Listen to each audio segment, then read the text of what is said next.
Okay guys, this is just to do the bolt carrier breakdown. Now just do the bolt disassembly, and that way if you don't want to watch through the whole video from before. And again, give you a shot of the underside. It catches here and this little lip goes over. So you depress just a little bit, lift up on the rear, then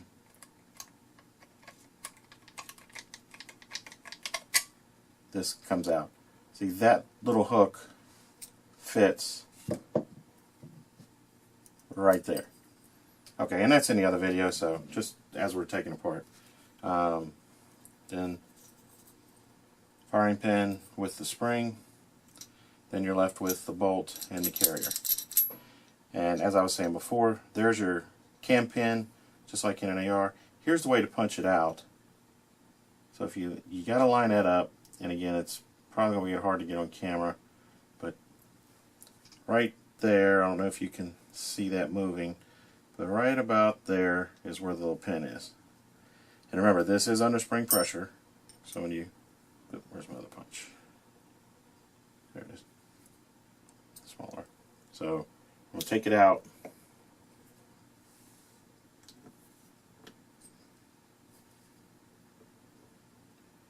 And try to keep the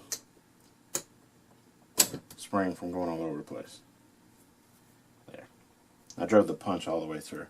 And again, the cam, you can see, is shorter here than it is here. Now let me. There's our spring and washer, and then the bolt. Okay. And that's all the pieces parts.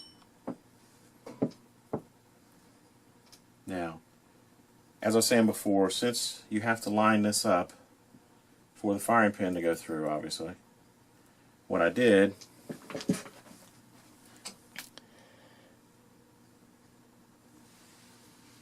get her to focus here.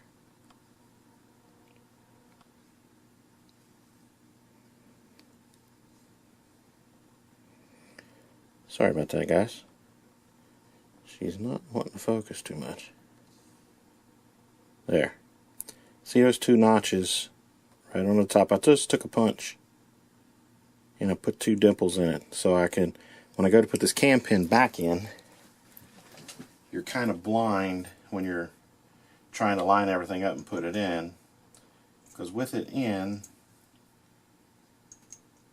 down enough to hold the spring, it ends up being below this level, so you can't see where that cutout is. So it's a lot of trial and error spinning around to try to get it right.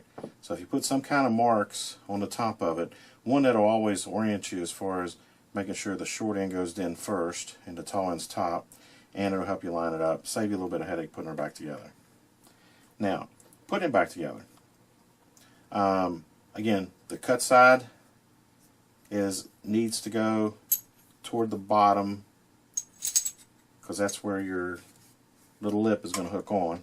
Okay, so this open side, and it'll be kind of cocked a little bit. It's not going to be 90 degrees. It'll be off a little bit once you get it in, because when it rotates over just a hair. But that's going to go this bottom side down. Okay.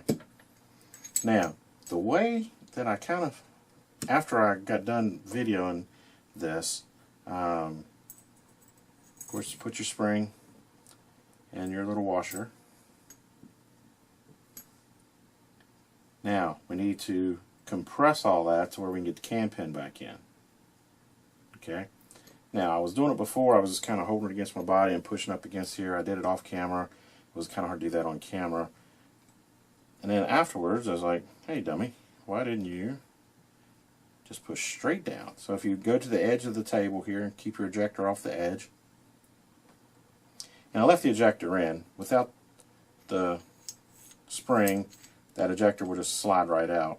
Well, let me show you that in case you didn't see it the other video. Without that, this just slides right out. And there's your ejector. Okay?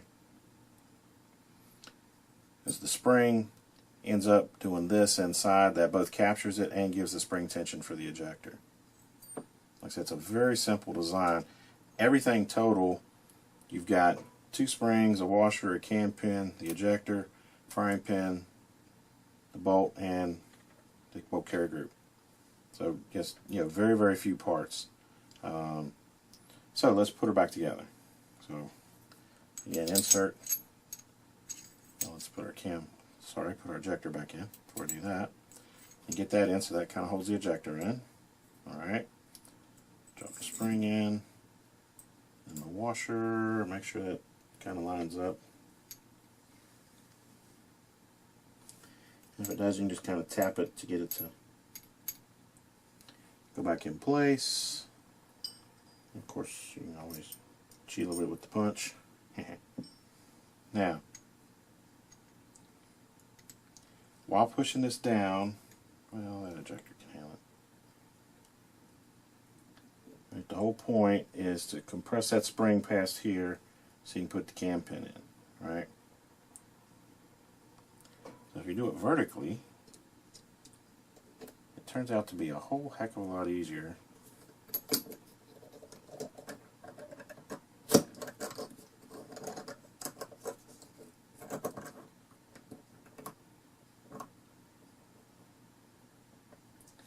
Push it down like that in order to get your cam pin in. And you push it in as far as you can. It'll kind of slide your punch over, but then that will capture the washer enough for you to, once it's out, tap it in a little bit. Just a hair, because you want to make sure you're lined up.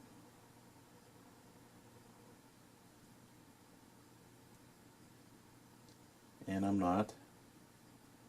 Matter of fact, I think I put it in upside down.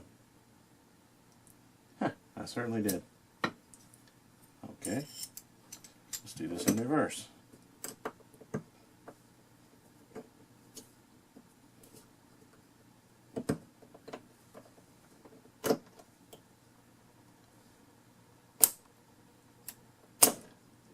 Ah, you dummy.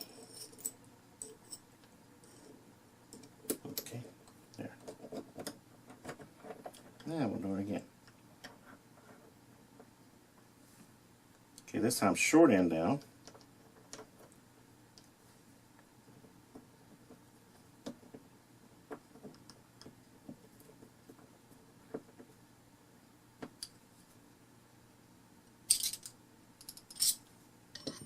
Okay. Now I got my holes. I happen to have them lined up. The dots are lined up pretty good.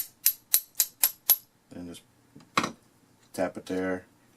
And again, the cam, like on the AR, is below the surface of this, so it's not going to hurt anything. And if you want to be sure, you can give it a light tap to make sure it's fully down there. But as long as it's flush, so it's not above here, it's not going to be a problem. Okay, and now it's back in. Rotating bolt, working like it's supposed to. Now your holes will be lined up so that your firing pin can go back in there again.